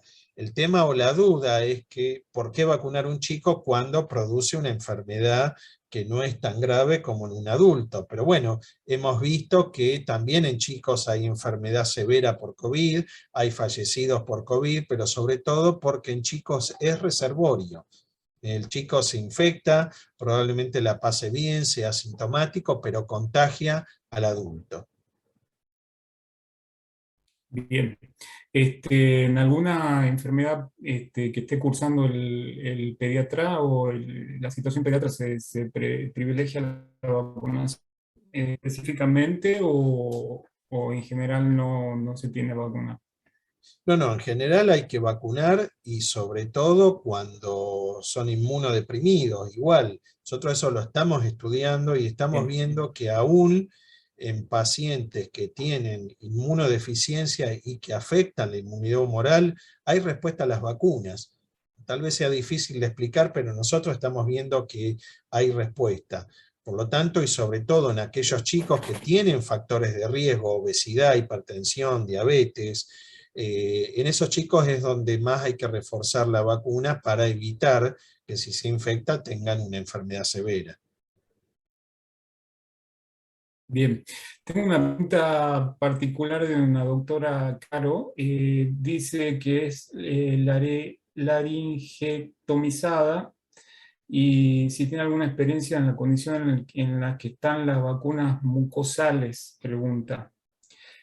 Y alguna recomendación especial sobre cómo protegerse del contagio en su caso particular. Sí, la verdad que ese caso en particular yo desconozco. Las vacunas mucosales, al menos no se ha publicado nada en fase 1, sí se saben los estudios preclínicos y están funcionando muy bien. Hay varios trabajos, varias publicaciones de grupos muy reconocidos donde están demostrando justamente lo que yo les mostré, lo saco de este tipo de trabajos, que generan IgA, una inmunidad duradera, los linfocitos T residentes de memoria que están en pulmón, por lo cual yo creo que por ahí viene todo el tema de vacunas de segunda generación para evitar contagios, pero ojo que hasta ahora las vacunas sistémicas están funcionando y como no evitan el contagio, todavía es vacunación más protección. Eso tiene que ver con lo que preguntaban recién. Todavía tenemos que usar el barbijo, todavía es eficiente usar el barbijo aún cuando estemos vacunados. O sea, lugares cerrados donde hay mucha gente y hay chances de que haya alguien infectado, ahí el barbijo es fundamental. sobre todo si es un lugar cerrado, donde no hay ventilación y hay mucha gente. Todavía es barbijo más vacuna. Y eso también lo marcan los países que tienen distinta estrategia, ¿no? Donde se ha liberado todo lo que es medida de protección, es donde tienen estos picos tremendos de, inclusive de hospitalizaciones y fallecidos, porque hay mucha gente sin vacunar todavía. Bien, una pregunta y esta sobre el suelo de convaleciente, el plasma rico de convalecientes y el de equino, el plasma de equino, ¿qué utilidades tiene? ¿Sirve, no sirve? Lo que más contundentemente se ha demostrado es el plasma de convalecientes y de títulos altos. Eso sí, el suero equino, hay trabajos que demuestran que funciona, otros que no, pero donde se demuestra que funciona son valores de un 50%, o sea, algún efecto tiene, pero en la mitad de las personas que lo reciben. En cambio, en el plasma los resultados han sido más contundentes. ¿eh? Lo que hay que tener en cuenta en ese caso es que es importante el plasma darlo dentro de los primeros 5 días que se diagnostica la enfermedad, y bueno, hay síntomas que indican que puede cursar con un pronóstico hacia severidad. Si lo damos tiempo posterior, ya no va a tener efecto, el virus se replicó, se diseminó y ya disparó la tormenta de citoquinas, y ahí el anticuerpo no hace absolutamente nada. Bien, la otra era la pregunta de la inmunidad mucosa y todo el asunto, pues ya la aclaró en la charla, Doc. Otra, utilidad de los anticuerpos como diagnóstico. Sí. Bueno, ya sabemos que no es un método diagnóstico directo. El método por excelencia es la PCR y también la detección de antígenos con una menor sensibilidad. Y menos ahora no tiene valor diagnóstico, porque una medida de IgG anti-S o anti-spike también la da un individuo vacunado.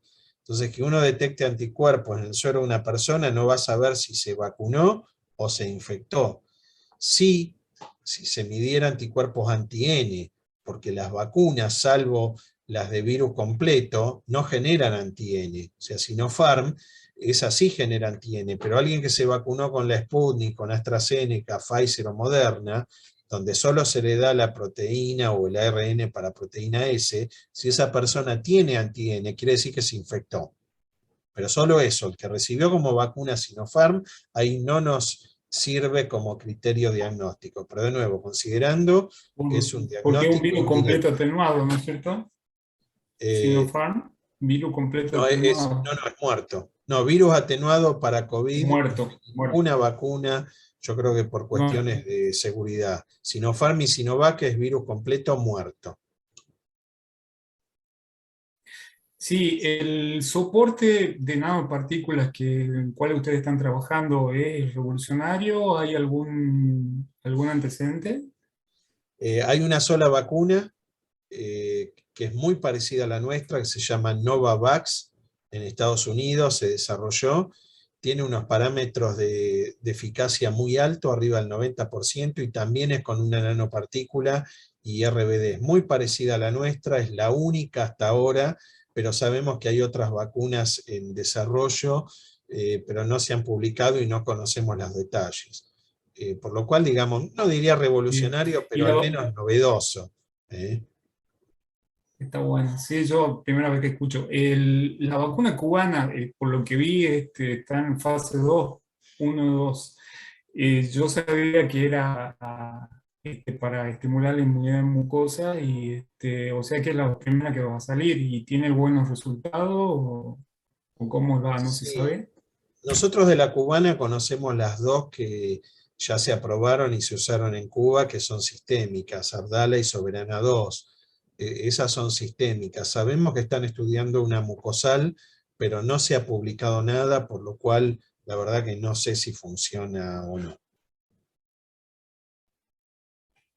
Bueno, y otra pregunta, ¿por qué los pacientes que desarrollan la enfermedad y se curan, no generan anticuerpos? Debe ser alguna cantidad Sí, de es pacientes, una algún muy porcentaje. buena pregunta que no hay respuesta, pero evidentemente la infección viral está afectando la respuesta humoral. O sea, muchos pacientes que se infectan, no solo que si desarrollan anticuerpos duran poco tiempo, hay muchos que directamente no desarrollan anticuerpos. Y eso, bueno, se ha demostrado en algunos casos que tiene que ver con que el virus interfiere la formación del centro germinal en los ganglios, por lo cual en ese caso no se van a generar las células de memoria.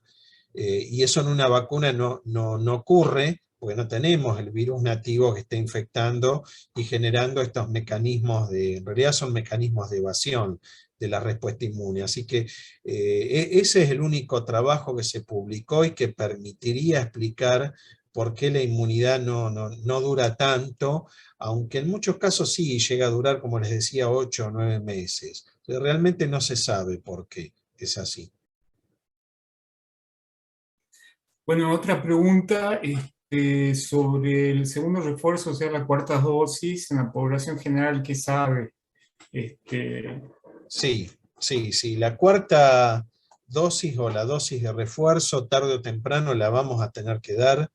El virus sigue circulando, la inmunidad con las variantes. Pensemos que todas las vacunas están dirigidas a la variante Wuhan, la variante original. Por eso es que ha bajado la eficacia de protección, por eso cuando aparece Delta necesitábamos una segunda dosis, cuando aparece Omicron necesitamos una tercera dosis.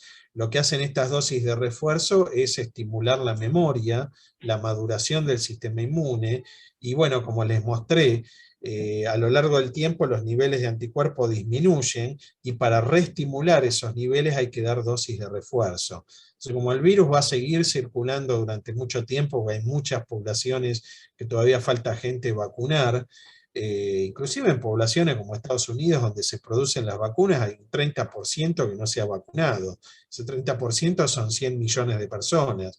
Entonces, como el virus sigue circulando, vamos a tener que seguir dando dosis de refuerzo para mantener la inmunidad conferida por las vacunas en niveles altos. Entonces, hasta ahora hay 2 trabajos que han demostrado que la cuarta dosis hace falta luego de los 5 meses, y por eso aquí se está priorizando ya dar la cuarta dosis a grupos de riesgo, a personal de salud, pero yo creo que con el tiempo esa cuarta dosis va a estar indicada para la población general.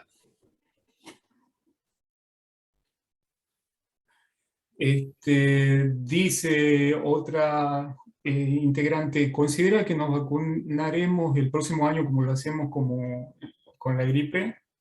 Yo creo que Yo creo que sí. ya respondiste, pero bueno, Sí, pero es sí. distinto a la gripe. La gripe hay que vacunarse todos los años porque cambia la cepa.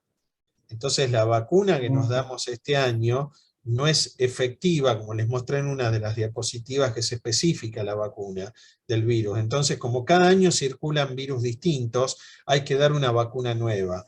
Eso con COVID no es tan así, sino que como aparecen variantes nuevas, hay que dar más dosis para reforzar lo que les decía recién. Probablemente eso se evite cuando se empiecen a dar estas vacunas de segunda generación, y lo que habría que llegar es a dar por lo menos una dosis por año, no como hasta ahora que en un año y medio dimos 4 dosis. Con una dosis por año debería Sí. funcionar. ¿La vacuna disminuye la virulencia del virus? No, la virulencia no, pero sí el contagio, o digamos, disminuye la carga viral, no la bloquea. Por eso una persona vacunada se va a contagiar, se puede enfermar y va a transmitir el virus, porque los niveles de anticuerpo que tienen no alcanzan a bloquearlo. Pero sí hay muchos trabajos que demuestran que la carga viral baja en un vacunado. Entonces, dependiendo con cuánto virus se contagie, esa persona va a contagiar más o menos. Pero la patogenicidad no va a disminuir. En realidad no es un virus patogénico, como les decía. Es un virus que no produce daño. Lo que produce el daño es la respuesta inmune como consecuencia de la activación por el virus. Bien, bueno, ¿algún otro colega o alguien que quiera hacer otra pregunta? Así ya damos paso a la finalización de la charla.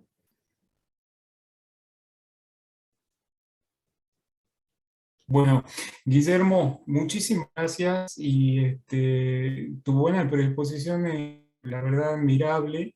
Y además yo le quería contar a todos los participantes que vos sos investigador periodo del CONICET, dentro de todo el currículum tan extenso, vicedirector del Instituto de Estudio Inmunológico y Fisiopatológico de la UNLP, de la Universidad de La Plata, profesor titular de inmunología.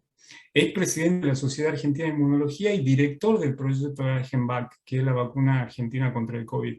Así que es un honor para nosotros recibirte, escucharte y que vos te tomes tu tiempo para ayudarnos a entender más sobre el COVID. Y bueno, gracias enorme y a disposición tuya, como siempre, ¿sí?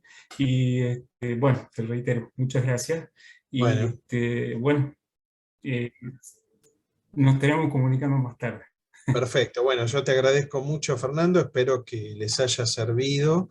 Y bueno, resaltar que yo, como creo que la mayoría de ustedes, somos bioquímicos y no hemos sido reconocidos, creo, como corresponde, porque en general es el médico, o las enfermeras o enfermeros que se hace referencia, pero es importante resaltar y valorizar el rol que han tenido los bioquímicos y los técnicos de laboratorio que han estado en la primer línea de, digamos, de acción en esta enfermedad. Entonces, un poco marcar que los bioquímicos hemos tenido un rol importante y también, bueno, agradecer seguramente muchos de ustedes que han estado y están trabajando en pos de hacer un aporte para mejorar la salud de la gente. Así que para mí también un gusto haber participado.